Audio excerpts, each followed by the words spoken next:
Hi, and welcome to this live reading from Lies That Bind, a Logan McKenna mystery, Book 6 from the Logan McKenna series by Valerie Davisson, and this is presented by Itsy Bitsy Book Bits.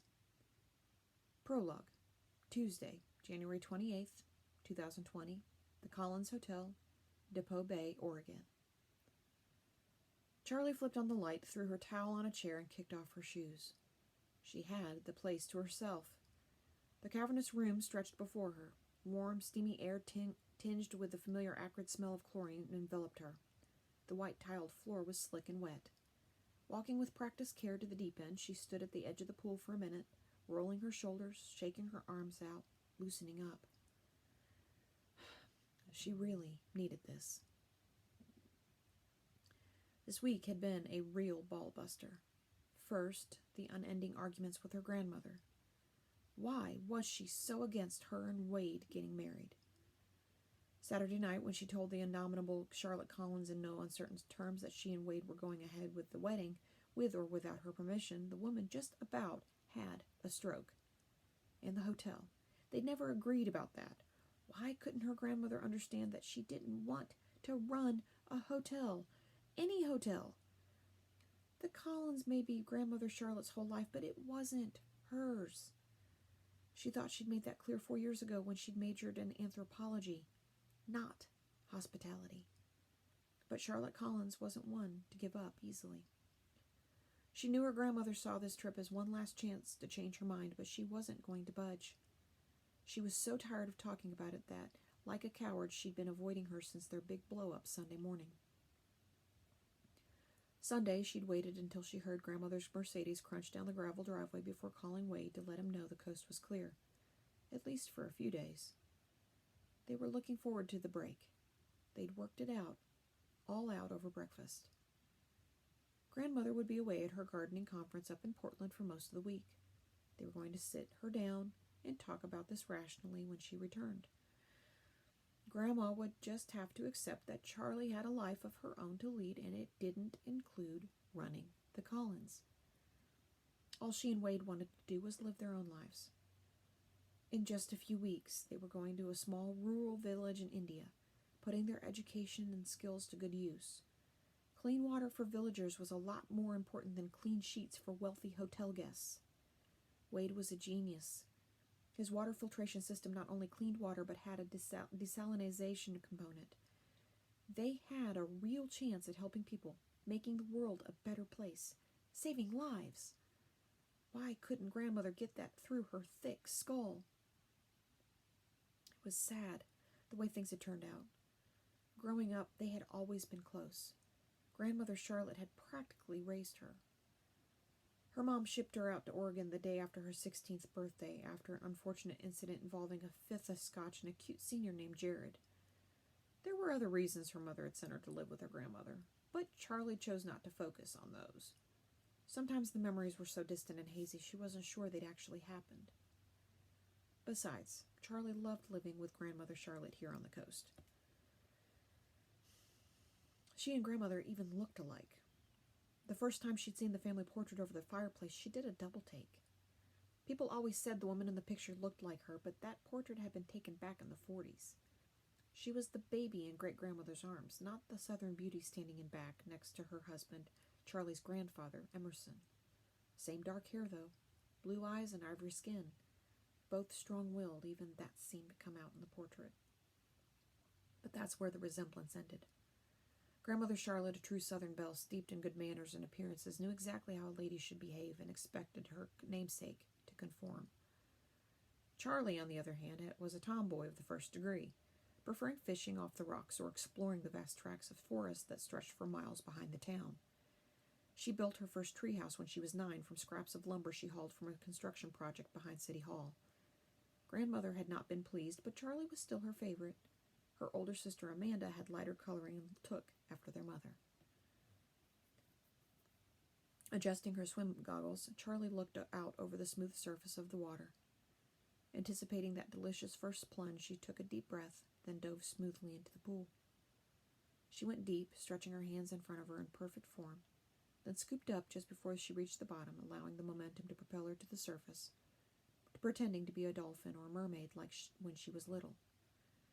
She knew it was silly, but it never failed to make her smile. She loved the feel of water pushing against her face and along the sides of her body. Breaking the surface, she kicked off, reaching into her strokes, finding a relaxing rhythm. She'd do her 20 laps, shower off, then go back upstairs to the room. To Wade. To her future. Grandmother would come around. For the next 20 minutes, Charlie's muscles gradually released the tension she'd been holding all week. Flip turning gracefully, pushing off the end of after each length, she was halfway across the pool after lap 18 when it hit. A fierce cramp like nothing she'd ever felt before, forcing her body to contract into the fetal position. It felt like someone stabbing her in the stomach. Before she could make it to the side to pull herself out, a wave of nausea gripped her and she cramped again. What was happening? She'd had a mild case of the flu a few days ago, but this felt much worse than before. She'd never have gone swimming if she thought she was still sick. Unable to reach the edge, she tried to turn herself over and float, force herself to relax until the cramp passed, but her arms and legs wouldn't work right. Within seconds, the severe cramping began again, followed by a hose of vomit. Her bowels emptied violently. She hadn't eaten much all day, so it was mostly liquid. They'll have to drain the pool. She realized how odd that thought was, even as she had it, as if that were her main concern. She had to get out. She struggled to get her body to obey her commands. She had to get to the side of the pool. It wasn't that far. She knew she couldn't swim in this condition and was too cramped up to even pull herself out. But maybe she could hand walk her way along the edge until she reached the shallow end. By using the handrail, she could crawl her way up the steps and lie there until she could move or someone came to find her. If she could just get herself out of the water. After what seemed like forever, but was probably only a few seconds, she felt the tips of her toes dragging along the bottom of the pool. Thank God. Facing the wrong direction, she couldn't see it, but at least she now knew she was at the shallow end. Just then, a whooshing sound announced someone's arrival at the door as the door opened into the pool room. Relief flooded through her. Probably Wade coming to join her or see what was taking her so long. Sometimes when she was in the zone, she lost track of time. For some reason, she couldn't call out. All she could make was a gurgling sound. But surely he'd see her. Another spasm hit and she vomited again. Unable to keep her body from folding forward, throwing her face into the water, she tried to hold her breath. But with every cell in her body desperately screaming for oxygen, she found herself inhaling deeply, searching for air. But only water filled her nostrils and rushed into her lungs. Where was Wade? Just before she passed out, she thought she heard splashing behind her.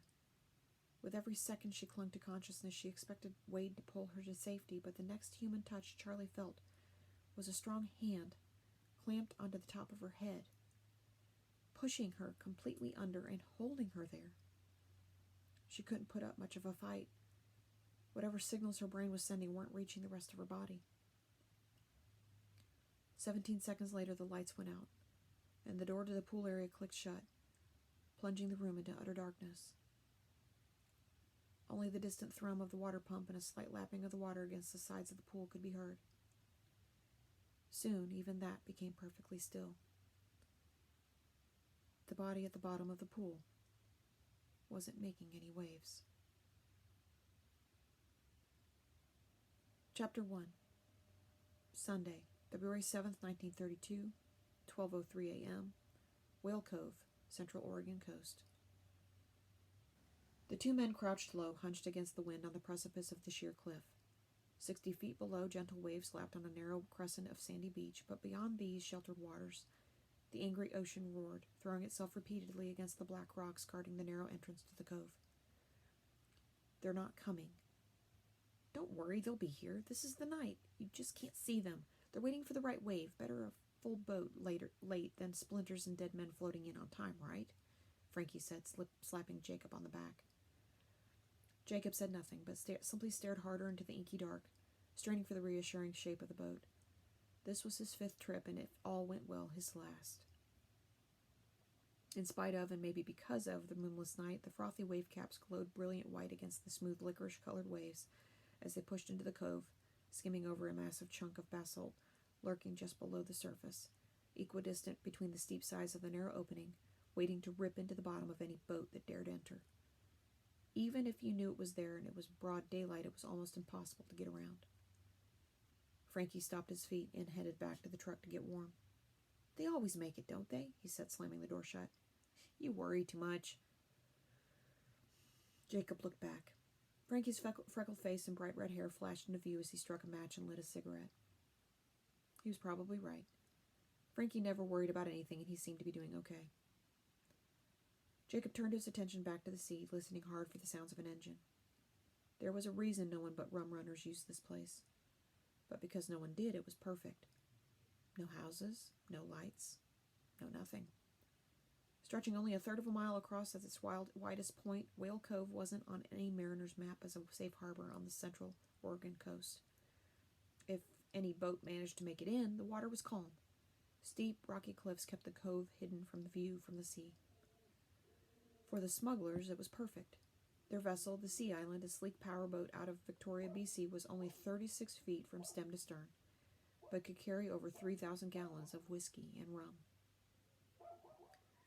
Frankie kept telling him it was easy, and Jacob had to admit so far it had been. The Canadians worked out the system long before he and Frankie were enlisted to accept the product and help with the deliveries.